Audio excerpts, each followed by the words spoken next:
Hello সবাইকে। আজকে আমার ওয়েট লস চ্যালেঞ্জের সেকেন্ড দিন। সকালবেলায় নিয়েছিলাম জিরে ফোটানো জল, যেটা আমি রাত্রে ভিজিয়ে রেখেছিলাম।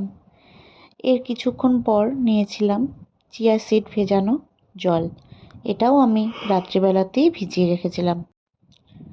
এরপর নিয়েছিলাম 1 কাপ গ্রিন টি এবং তার সাথে মিক্স সিডস, যেটা আমি রাত্রিবেলায় ভিজিয়ে রেখেছিলাম।